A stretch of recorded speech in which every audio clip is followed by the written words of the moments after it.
할렐루야, 6월의 첫날입니다. 이 한 달도 말씀과 함께 또 주님과 함께 기뻐하십시오.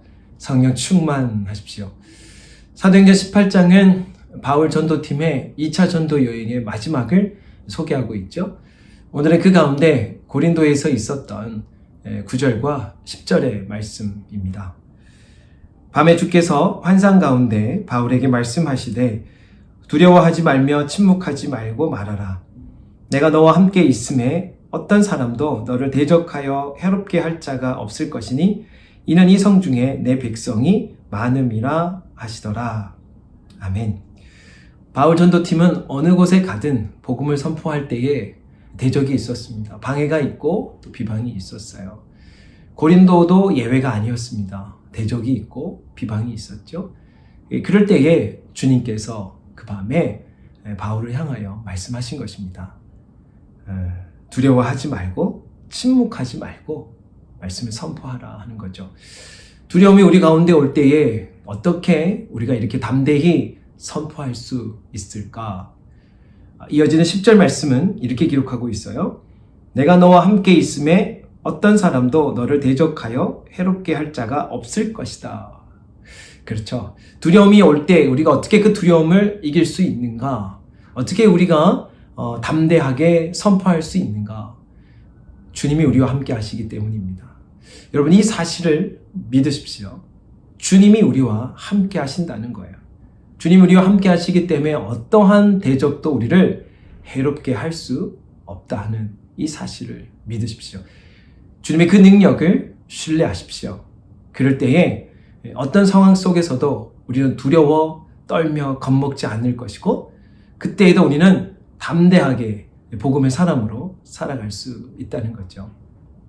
믿음 가운데 신앙생활을 하다 보면 두려움이 올 때도 있고 또 흔들릴 때도 있고 또 그렇게 외롭게 느껴질 때도 있죠. 그러나 주님이 우리와 함께 하심을 우리가 믿고 선포할 때 두려움이 떠나게 되고, 또한 그 주님을 신뢰할 때에 우리는 담대하게 선포하게 된다는 거예요. 여러분, 용기 내어 선포해 보십시오. 선포할 때에 우리는 하나님의 그 능력을 보게 되고, 또한 하나님이 우리 가운데 보내시는 믿음의 사람, 동력자도 보게 된다는 거예요. 오늘 말씀 이렇게 10절은 마무리 짓고 있어요. 이 성 중에 내 백성이 많음이다. 우리가 선포할 때에 하나님의 능력도 보게 되고, 우리가 선포할 때에 하나님의 사람, 동력자들도 만나게 된다 하는 것입니다. 제가 오래전에 기독교 단편 영화 제작에 참여한 적이 있었어요. 보통 영화 제작자들은 고사를 지내고 영화를 시작하죠. 근데 저희들은 감사 제작 예배를 드리고 시작했어요. 예배를 마치고 간단하게 다과를 나누는 시간이었는데 조명부에 있던 한 스텝이었는데 지나가면서 저한테 이러고 가는 거예요. 목사님, 저도 크리스찬입니다. 참 반가웠습니다. 영화 스태프들 중에 믿음의 사람들은 없으려니 생각했는데, 그러나 세상의 방식이 아닌 하나님 나라의 방법으로 또 하나님 나라의 문화 변혁을 꿈꾸면서 제작 감사 예배를 드리고 시작했을 때에, 그럴 때 또한 그 안에 하나님의 사람, 하나님께서 보내신 동력자들도 만나게 되었다는 거죠. 여러분, 두려움이 올 때에 기억하십시오. 하나님 우리와 함께 하심을 기억하시고 또 그 능력을 신뢰하고 선포하십시오.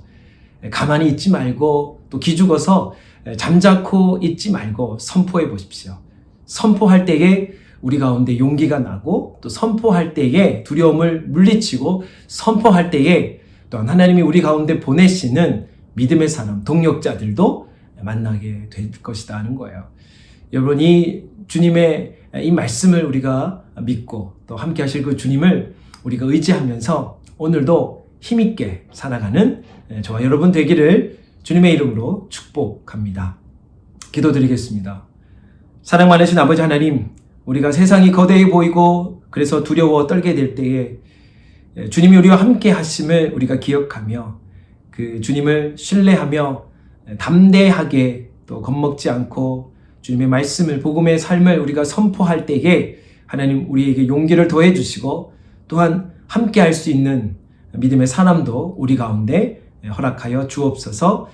살아계신 우리 주님 예수 그리스도의 이름으로 기도 올리옵나이다. 아멘.